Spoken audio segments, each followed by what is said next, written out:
Hi and welcome to Kindestmilk. I'm Regina, I'm a midwife, lactation consultant and mum of 5. I usually make content for breastfeeding support here on my YouTube channel, but today I wanted to share a video on the coping strategies I used to help me give birth to my 5th child 9 weeks ago without the need for an epidural, despite being on the Syntocinon or Pitocin drip for 12 hours. I'm not going to lie that by the end of it, just before my son was born and I was in transition, I begged for the epidural, but for the most part, those coping mechanisms worked for me. So if you find yourself in a similar situation, this video might be for you.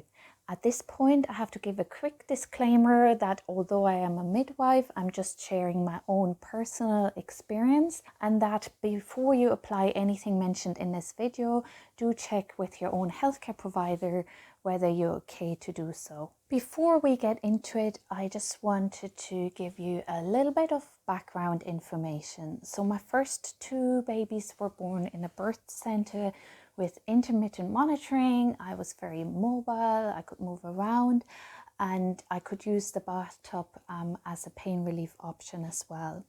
With my last 3 children, there were reasons for labour augmentation with the Syntocinon drip, such as an antepartum bleed or meconium liquor.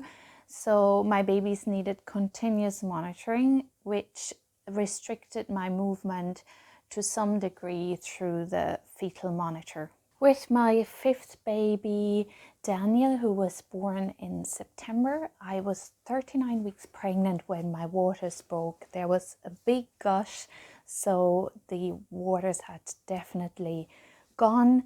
But despite waiting for 36 hours, contractions didn't start by themselves. Even though I was walking a lot, I did some antenatal hand expression of colostrum, some breast stimulation in the hope of releasing oxytocin that also would work on my uterus. But I needed a little bit of synthetic assistance in the end to help me get into labor. So the midwife commenced the Syntocinon infusion at 5:30 in the morning, and he wasn't born until 17:47 in the evening. Now, I wasn't in active labor for the whole time. Contractions started quite quickly, but they weren't strong and they were quite short. So I only entered active labor at around 2 o'clock in the afternoon. So here are the things that helped me get through the process. Despite being confined to the fetal monitor, it was very important for me to stay active throughout labor and to change positions as much as possible. I tried to stay in each position for about 20 minutes and then change it up. So although I couldn't walk around as such, I was standing up by the bed, I was leaning over the bed, I'd get on all 4s on the bed and move from side to side on the bed just to keep my pelvis mobile and allow or make it easier for baby to descend and rotate within my pelvis. At one point, the contractions got stronger on the left side, so I remained a little longer on the left side because that's what we needed at the time, as I wasn't in active labor yet, and we needed stronger and longer contractions. Mentally, it helped to wear my mom's nightie, one of my mom's nighties, as a labor gown, and have my daughter's Squishmallow cushion with me to rest on. And those 2 items somehow made me feel spiritually connected to the power of 3 female generations, if that makes sense. I mainly used the Squishmallow cushions as a support between my knees when I was lying on my sides, just to create more room in my pelvis to allow the baby to come down. Between surges or contractions, I popped in my wireless earbuds to listen to the hypnobirthing tracks of Bridget Taylor, who also has a YouTube channel, and I will link her channel in the description box below. I had already listened to her affirmations during pregnancy, so they had embedded into my subconsciousness and really changed my mental attitude and really helped me believe that I was built for birth, I can do this, I can do anything for a minute. And at the same time, I'd wear my eye mask to help me center myself and focus on my breathing. Another method I used is the so-called comb method. I don't know whether you've ever heard about this, but despite being a midwife, I only had heard about it recently, and I came across it through Sarah Trees here on YouTube, who also recently gave birth to her 4th child, and she shared this method. So during surges, you simply hold the comb, the teeth of the comb, in the palm of your hand. You can hear Daniel, I'll get him there in a minute, and squeeze the comb during a surge. I just had to see to Daniel, so let's see if he lets me finish this video. So with the comb method, you place the comb or the teeth of the comb in the palm of your hand, and allegedly there are some pressure points in your hand as well. And during a surge, you just squeeze the comb, and you can do that gently, or you can squeeze it really hard depending on the intensity of your contractions. And the idea is, or the theory behind it is, that your brain can only focus on a number of sensations at a time, so it distracts you from the pain of the surges. It's a very cheap and available tool, and it really worked for me. I held on to this, I clung on to this for the entire time, for the entire 12 hours. The next item that provided me comfort is a good old flannel. I initially just used this to wipe my face, to keep my face cool, but then I used it also as a hot compress for my lower back.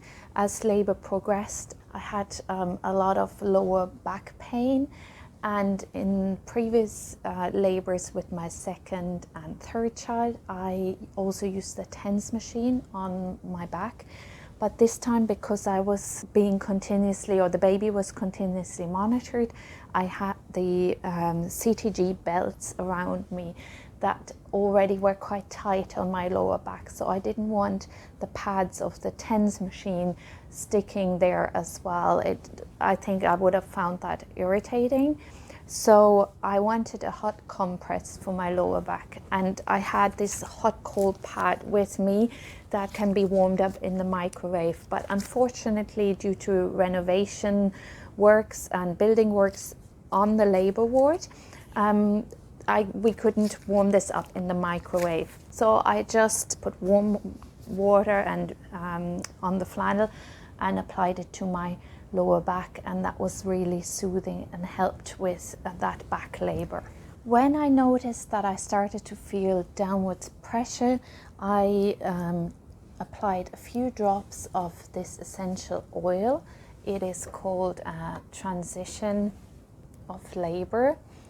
I was gifted this by my midwife's friend.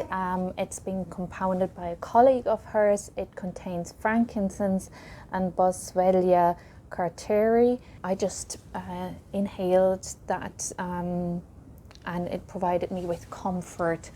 With essential oils, it's very important that you check with your healthcare provider whether you're safe to use any essential oils during labor and during pregnancy as well. But any sort of smell that gives you comfort or reminds you of a safe place may be helpful, but as I said, check with your doctor or midwife. As I spent 12 hours in total on the infusion, I ensured that I regularly had sips of water, and I found this bottle with the straw very helpful to just take sips of water from. And before I entered active labor, my midwife also gave me some tea and toast, which really warmed me up from inside and gave me another boost of energy, because I didn't have any breakfast either. So around lunchtime I had some tea and toast. There is no evidence that if labor is normal and progressing normally that you need to stay nil by mouth. On the contrary, you need the energy, you need to fuel your body.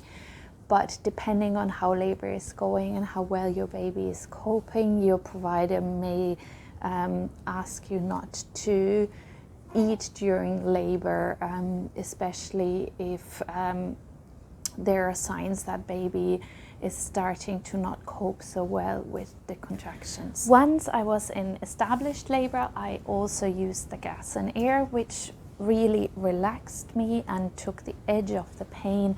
And I was also really lucky to have my husband and a wonderful midwife by my side who supported me and coached me through each surge and also supported me in my pain relief choices. So these are the supports which helped me to give birth to our 5th baby by myself without the need for an epidural, despite the 12-hour induction process. They are all simple, low-cost tools which are easily accessible for the most part with little or no side effects.